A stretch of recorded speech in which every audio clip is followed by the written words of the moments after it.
تصویر کو مکمل حرام سمجھتے تھے۔ پورے افغانستان میں سٹل کیمرہ یا ویڈیو کیمرہ الاؤڈ نہیں تھا۔ انہوں نے افغانستان کے سرکاری ٹی وی کو بھی بند کر لیا تھا اور صرف ریڈیو فعال تھا جو ریڈیو شریعت کے نام سے اس وقت نشریات اپنی کر رہا تھا، لیکن اگر کسی کے ساتھ کیمرہ پکڑا جاتا تو اس کو سزا تک دی جاتی۔ اب کے بار یہ ایک بڑی تبدیلی آئی ہوئی ہے اور وہ ان کے اقتدار سے یا کابل پر قبضے سے پہلے آئی ہوئی ہے کہ وہ نہ صرف یہ کہ تصویر کا برا نہیں مان رہے ہیں بلکہ اس ویڈیو کیمرے کو اور سٹل تصویر کو اپنے پہلے بھی انہوں نے ایک پروپیگنڈے کے لیے ایک ٹول کے طور پر اور اپنے مزاحمت کے لیے ایک اہم ہتھیار کے طور پر استعمال کیا، بلکہ اب حکومت سنبھالنے کے بعد بھی انہوں نے ٹی وی چینلز کو بھی حسب سابق اپنی نشریات جاری رکھنے کی انہوں نے اجازت دے دی ہے۔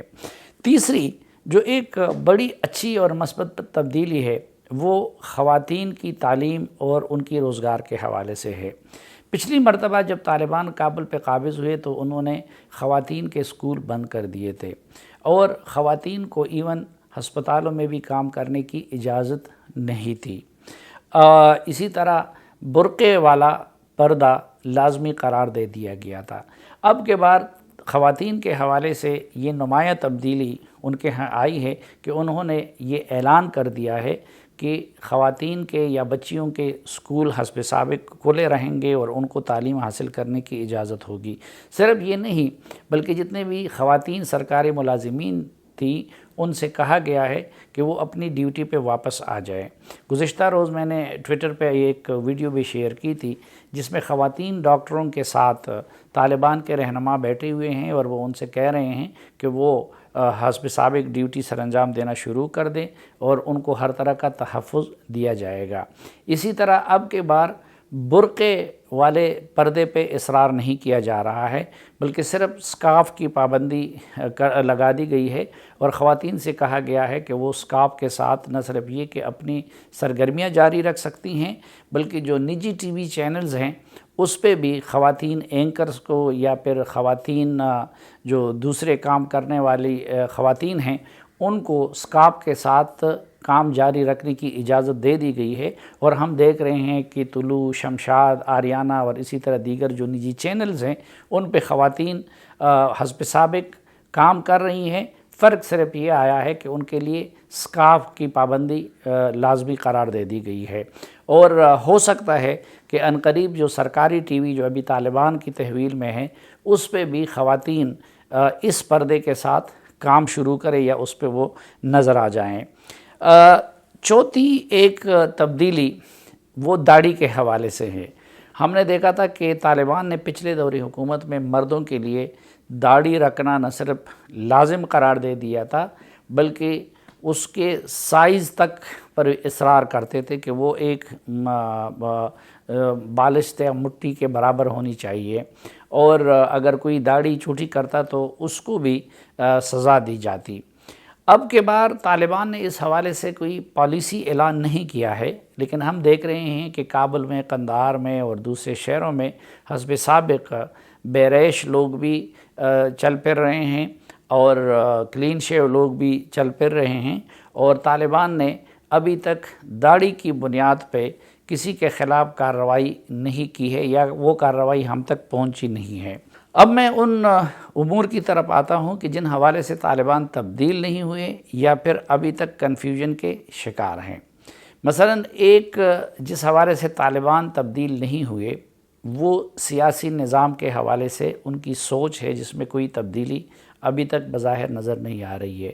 ماضی میں بھی انہوں نے افغانستان کے کانسٹیٹیوشن کو بالائے طاق رکھا تھا اور وہ جو مروجہ جمہوریت ہے پاکستان جیسے ممالک میں اس کے حامی نہیں تھے۔ اس کے برعکس انہوں نے اپنا امارت اسلامی قائم کیا تھا جس کے امیر المومنین ملا محمد عمر تھے اور اپنی فہم کے مطابق وہ شریعت نافذ کر رہے تھے۔ تو طالبان اب بھی کانسٹیٹیوشن کو اڈاپٹ کرنے پر تیار نہیں ہیں جو افغانستان کا کانسٹیٹیوشن ہے اور حسب سابق وہ اپنی امارت اسلامی کو بحال کر رہے ہیں۔ ابھی اس حوالے سے ان کی مشاورت جاری ہے کہ کیا خود ملا ہیبت اللہ امیر المومنین ہونے کے ساتھ ساتھ چیف ایگزیکٹو بھی بن جائے یا کہ نہیں ملا عمر کی طرح وہ امیر المومنین رہیں اور فائنل ڈگری ان کے پاس ہو، لیکن وہ قندھار میں مقیم رہے، اور جس طرح ماضی میں وزارتوں کا انچارج ملا ربانی کو بنایا گیا تھا، تو اب غالب امکان یہی ہے کہ انتظامی سربراہ بہرحال ملا برادر کو بنایا جائے گا۔ تو اس حوالے سے ابھی تک ان کی مشاورت جاری ہے۔ یہ تبدیلی آئی ہے کہ وہ اس حکومت میں اپنے مخالفین کو حصہ دار بنانا چاہتے ہیں، لیکن وہ پارلیمنٹ کی طرح کا کوئی ادارہ قائم کرنے کے لیے تیار نظر نہیں آتے، یا پھر جو افغانستان کا کانسٹیٹیوشن ہے اس کے مطابق ملک کو چلانے کی بجائے وہ حسب سابق اپنی امارت اسلامی پہ اصرار کر رہے ہیں۔ پھر دوسری تبدیلی جو ابھی تک جس کے حوالے سے کنفیوژن ہے وہ میوزک کا ایشو ہے۔ مثلاً طالبان کی پچھلی حکومت میں میوزک مطلق حرام تھا، اور نہ تو کسی سنگر کو وہاں پہ چھوڑا گیا تھا، اور نہ کسی کو کسی آلے سے میوزک سننے کی اجازت تھی۔ ابھی تک طالبان نے اس حوالے سے اپنا موقف واضح نہیں کیا ہے۔ میں نے خود جب طالبان رہنماؤں سے اس حوالے سے کبھی بات کی ہے تو انہوں نے کہا کہ یہ شرعی مسائل ہے اور اس کا فیصلہ بعد میں کیا جائے گا۔ البتہ یہ بھی ہے کہ ابھی تک میوزک سننے کی بنیاد پہ کسی کے خلاف کارروائی کی خبر بھی ہمارے پاس نہیں آئی ہے، لیکن خواتین کے کام یا تعلیم کے حوالے سے جس طریقے سے انہوں نے پالیسی واضح کی ہے، تو ابھی تک اس حوالے سے طالبان نے اپنی پالیسی واضح نہیں کی ہے۔ تیسری جو تبدیلی نہیں آئی ہے وہ افغانستان کے قومی پرچم کے حوالے سے ہے۔ مثلاً پچھلی مرتبہ بھی جب طالبان آئے تو افغانستان کا جو پہلے سے روایتی قومی پرچم تھا، اس کی بجائے طالبان نے اپنے پرچم کو جو سفید رنگ کا ہے اور جس پہ کلمہ طیبہ لکھا ہوتا ہے، اس کو سرکاری پرچم بھی اور قومی پرچم بھی قرار دے دیا۔ اب کے بار میں طالبان اس عمل کو دہرا رہے ہیں، اور وہ اپنے جھنڈے کو قومی پرچم کے طور پر بھی استعمال کر رہے ہیں۔ جہاں جہاں افغانستان کا قومی جھنڈا تھا تو اس کو ہٹا کے اس کی جگہ طالبان نے اپنے پرچم کو لہرا دیا ہے۔ میرے خیال میں اس حوالے سے طالبان کو نظر ثانی کرنی چاہیے۔ یہ کوئی قرآن کی آیت نہیں ہے یا کسی جھنڈے کا رنگ اور شکل، یہ کوئی حرف آخر چیز نہیں ہوتی۔ افغانستان کے جھنڈے میں ماضی میں بھی کئی بار تبدیلیاں ہو چکی ہیں، استاد ربانی کے دور میں بھی اس میں تبدیلی ہو چکی تھی، لیکن ظاہر ہے کہ آپ کے قومی پرچم کو ایک تقدس حاصل ہوتا ہے، اور وہ پوری قوم کے لیے ایک مقدس چیز ہوا کرتی ہے۔ تو افغان جو موجودہ قومی پرچم ہے اس کے ساتھ ایک عقیدت بھی رکھتے ہیں، وہ تاجک ہوں، ازبک ہوں، ہزارہ ہوں، پختون ہوں، یا جتنے بھی لوگ ہوں۔ دوسرا، افغانستان کے قومی پرچم میں کوئی غیر اسلامی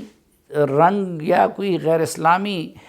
پہلو بھی اس کا نہیں ہے، بلکہ جس طرح کہ طالبان کے پرچم پہ کلمہ طیبہ لکھا ہوا ہے، تو اسی طرح افغانستان کے قومی پرچم پر بھی لا الہ الا اللہ محمد رسول اللہ یعنی کلمہ طیبہ لکھا ہوا ہے۔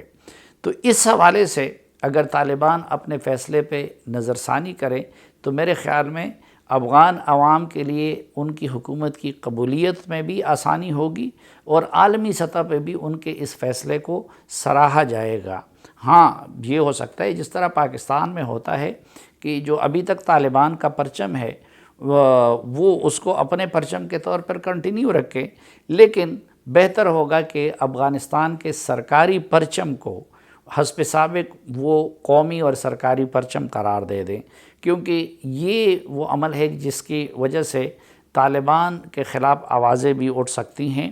اور ملک کے اندر بھی کچھ لوگ اس بات کو محسوس کر سکتے ہیں، کیونکہ اپنی قومی پرچم کی بے حرمتی وہ کوئی بھی شہری برداشت نہیں کر سکتا۔ تو اس حوالے سے میری بھی خصوصی التجا ہوگی طالبان سے کہ ٹھیک ہے، جس طرح پاکستان میں اب اگر پی ٹی آئی کی حکومت ہے تو وہ ساتھ اپنا جھنڈا بھی رکھتے ہیں، لیکن بہرحال جو پاکستان کا سرکاری پرچم ہے حکومتوں کی تبدیلی سے اس پہ کوئی اثر نہیں پڑتا۔ تو افغانستان کے پرچم کو طالبان کو چاہیے کہ وہ عزت اور احترام بھی دے، اور سابقہ پرچم کو وہ قومی پرچم کے طور پر